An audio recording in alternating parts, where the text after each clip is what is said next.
ఓం శ్రీమాత్రే నమః. ఈరోజు మనం అష్టాదశ శక్తిపీఠాల్లో మూడవదైన ప్రద్యుమ్నే శృంఖలాదేవి సింహళాదేవి ఆలయము బెంగాల్లో ఉంది.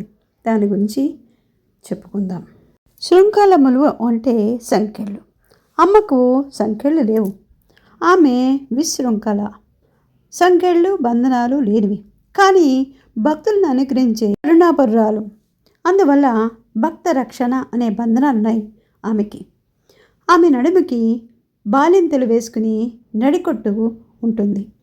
ఆమె దృష్టిలో మనం పసిబిడ్డలం కనుక ఆమె నిరంతరము బాలింతే.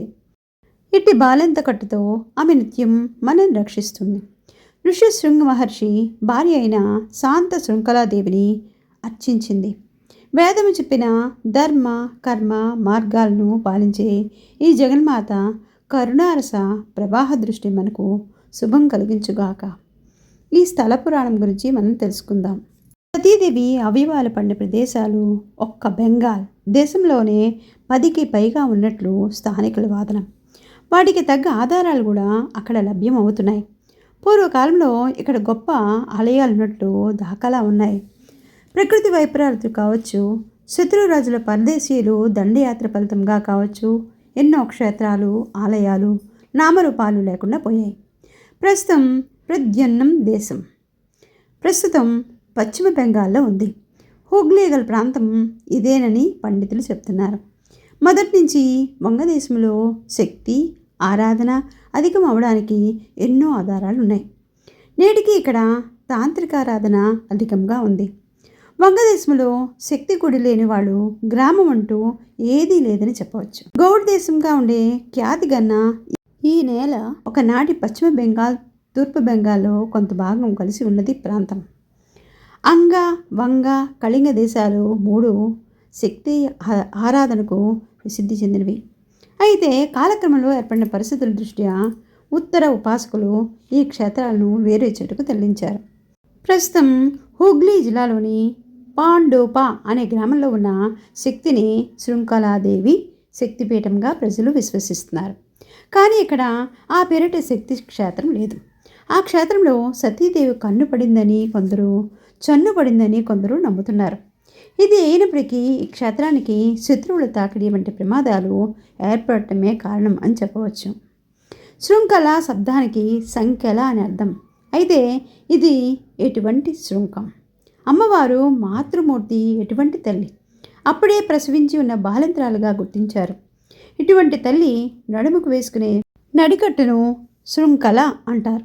ఇక్కడ అప్పుడే ప్రసవించి చంటి బిడ్డలకు పాలిస్తున్న రూపంలో ఉన్న అమ్మవార్లను వార్లున్నందున ఆమె స్థితిని బట్టి శృంఖల నామము అన్వయించడం సమంజసమే.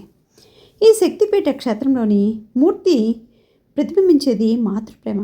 ఈ అంశాన్ని భక్తులు లేక సాధకులు అందరూ తెలుసుకోలేకపోవడంతో ఇది విపత్కరంగా పరిణమించిందని చెప్పవచ్చు. అప్పటికి గురువుగారులు తమ శిష్యులతో ఉత్తముల్ని మాత్రమే క్షేత్రానికి వెళ్ళనిచ్చేవారు. త్రేతాయుగంలో దశరథుని పుత్రికైన శాంతను ఋష్యశృంగ మహర్షి వివాహం చేసుకుని ఆ శక్తిపీఠ క్షేత్రం గల ప్రాంతంలోనే దేవిని చాలా కాలం వసించారు. ఈ ప్రాంతంలో ఇప్పటికీ శృంగగిరి ఉంది. అక్కడ ఆ మహర్షి చాలా కాలం తపస్సు చేశారు. తర్వాతే దేవి ఆజ్ఞ ప్రకారము ఈ పరిసర ప్రాంతంలోని కొన్ని శక్తి క్షేత్రాలను ఏర్పరిచి శృంఖలాదేవి శక్తిని భాగాలుగా చేసి ఈ క్షేత్రాన్ని స్థాపించారు.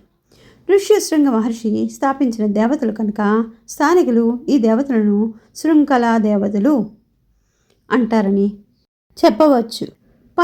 పదార్థ చర్చ మీదుగా ఎన్నో ఉత్పత్తులు వెతికిన ఈ శక్తిపీఠమని మొట్టమొదట నిర్ధారించినది మాత్రము ఆదిశంకరాచార్య భగవత్పాదులే.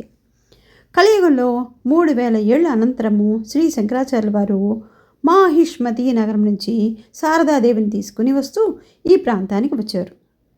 ఇక్కడికి వచ్చేసరికి ఇక్కడున్న సాత్విక శక్తి తరంగాలకు ప్రతిస్పందించారు. ఇది శక్తిపీఠ క్షేత్రం కనుకనే తనలో ఇటువంటి స్పందన కలిగిందని గ్రహించి ఆ విషయం ప్రకటించారు. అయితే చాలామంది అభిప్రాయము వేరే విధంగా ఉంది. కలకత్తాకు 135 కిలోమీటర్ల దూరంలో గంగాదేవి వెలిసి ఉన్న గంగాసాగర్ లేక ఆదినాథ క్షేత్రము శక్తిపీఠ క్షేత్రంగా భావిస్తున్నారు. దీనికి కారణం పై చెప్పుకున్న పాండవపాలెం ఆలయం లేదు. ఓం శ్రీ మాత్రే నమః.